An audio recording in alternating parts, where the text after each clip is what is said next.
It's been over 10 years since we've seen a Fantastic Four movie, and frankly, we very desperately needed one. My name is Ray Raynette, and welcome to Farlook Studios, where I talk comics, how to make them, and why they matter. Recently, we've been seeing this amazing rollout for the new Fantastic Four First Steps movie.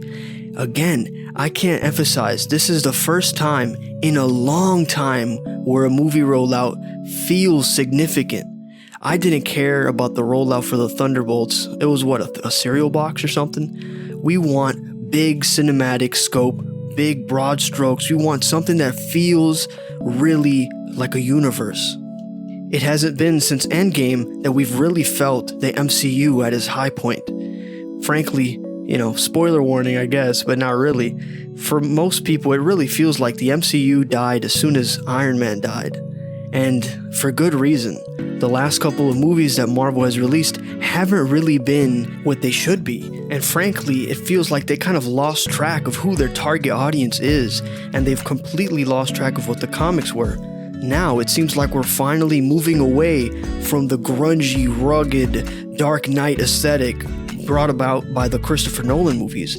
We're finally going back to the heart of comic books, which is bright, colorful, dynamic, more like Jack Kirby. And that's why I think that the Fantastic Four First Steps is going to be phenomenal. The fact that there was a Little Caesars collaboration with this movie, and for some reason it was the best advertisement I've seen in years. It was an homage to the very first issue of the comic. It's amazing. There was no reason for this rollout to be this awesome, but it is, and it feels rightfully deserved. For those who were there while it was happening, we were all so hype when we finally heard that we could have the X-Men and the Fantastic Four and Spider-Man all in one place. We were able to get all of them from Comcast, from Sony, from Universal, and whatever other company. Now they were all finally under Disney. And frankly, this is kind of what we've been missing on. The MCU felt like it was an actual world. It was a story that was building up to an epic climax, and that's exactly what we got. Whereas in this new rollout, this new movie, Phase 4 or whatever, it just kind of feels like a mixed bag of random ideas and not cohesive. It's a bunch of canceled movies and a bunch of directors changing chairs, and it really doesn't feel like it was pre-planned like the original Infinity War saga. And obviously there's a bunch of controversy with the main villain and all that, and hopefully we're able to resolve that with the Secret Wars and all these other movies like Doomsday and all that. But frankly, we needed a Fantastic Four First Steps.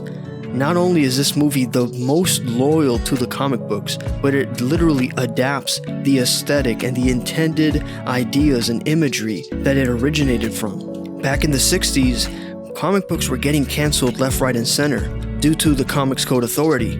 I have another video on my channel where I specifically talk about how the Fantastic Four saved Marvel due to comic books being persecuted and outlawed in the early 60s. I'll try to give you guys a quick summary of it here, but you should definitely go check out my in-depth analysis on this event. They used to be burning books. It was basically a wide hysteria, claiming that comic books were evil and corrupting the children. It was actually originated by this guy named Frederick Wertham. He was a psychologist, this doctor, who really did believe that these books were a negative influence on kids. And that's why, as we were stepping into the Silver Age of comics, every book from that era has that little white square with the little A logo on it, meaning that it was verified and confirmed and approved upon the community to be good enough for kids. Back in the Golden Age, it was known as Timely Comics, then Atlas Comics, and then finally Marvel Comics, the one we know today. But the company was facing bankruptcy and book cancellations like never before. The company really narrowly escaped by the skin of their teeth.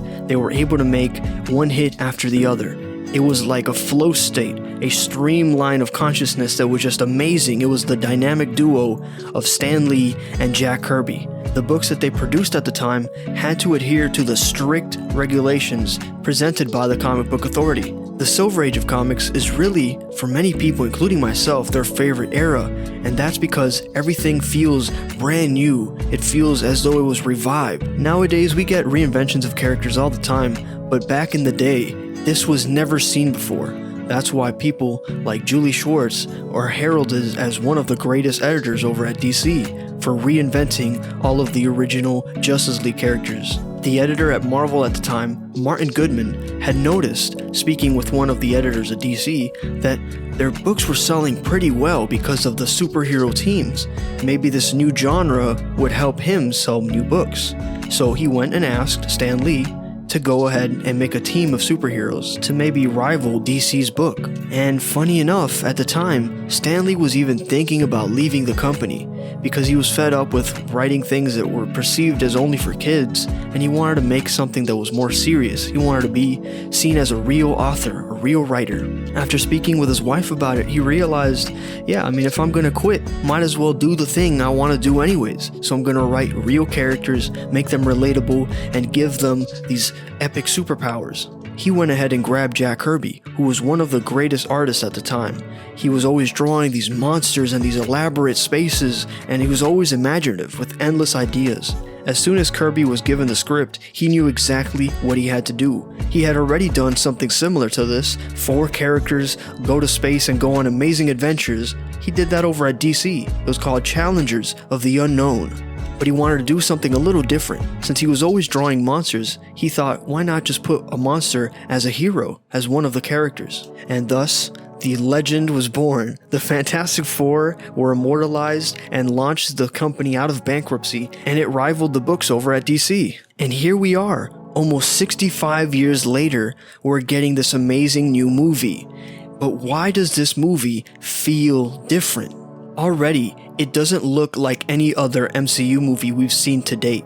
No matter how much money they can throw at the CGI, nothing can replace practical sets and practical backdrops. This finally feels like a movie worthy of a trilogy, and the Galactus trilogy in the comics was really one of the most groundbreaking stories that Marvel had ever produced at the time. But it doesn't make sense, they've already adapted the Fantastic Four into movies like 3 times before. But this time, it really feels like they hit a home run. If you guys remember the old school Spider-Man trilogy, this feels like that. It feels like an Iron Man 1. It feels like a Spider-Man 2, where everything is rolling out. It's almost like when the first Batman movies came out. It was like Batmania. It seems to be taking the world by storm little by little, and it's really amazing. This movie feels like a singular vision produced with singular intent and with love and care to detail. It honestly feels like a passion project. We haven't had a movie at such a grand scale, at such a pivotal time in the MCU, that feels this carefully designed. Not to mention, with the new Superman movie right around the corner, it feels like comic book movies are making a good comeback. And frankly, the difference is that we're no longer trying to distance ourselves from the source material. If anything, we have directors like James Gunn looking at comics and referencing comics and even re-releasing them for Superman Day. We're really living through wild times. We're finally getting people who love and care for the source material, who are given this platform to then go and produce the best adaptation of that they can. The characters look, feel, and sound like the ones that we've grown to love. It's about time we get a good adaptation that really takes us back to the heart of the books. The heart of the matter is that Stan Lee wanted to write something that was pivotal and intimate. He wanted to write something that we could relate to. A team of heroes that were kind of thrown into it. They didn't want to be, they didn't choose to be, but they simply were. And that same level of relatability is why Spider-Man is still one of the most popular characters to date. And Jack Kirby's timeless artwork makes it feel even more real. He would oftentimes relate himself to the character of The Thing, where he would feel like a man who's out of place. Jack Kirby would even draw in his own childhood home. He would create the place of Yancey Street, which would be like an homage to the Lower East Side where he lived when he was a little kid. Stan Lee wanted the characters to not be in somewhere like Gotham or Metropolis. He wanted to place them right here in New York, right here amongst us in the United States. He wanted to feel as though they were real people.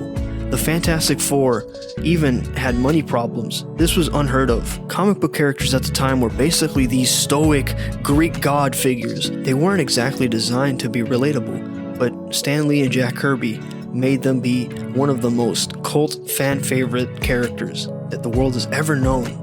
and we're finally seeing them the way that we should have seen them from the start. The only way that we could either become or witness a hero is by letting the vulnerability shine through.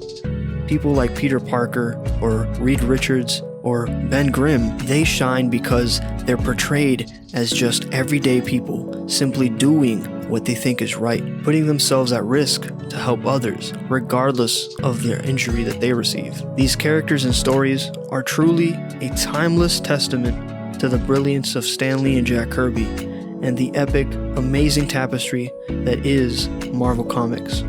If you guys haven't read my comic book yet, it's called Junket: Hidden Worlds Revealed, out now on Amazon. Please go check them out. I'm trying to put everything that they did into what I'm making now. I want to make a world that's never been seen before and characters that deserve to be seen and understood by people all around the world. So, thank you guys for watching this video, and God bless you all.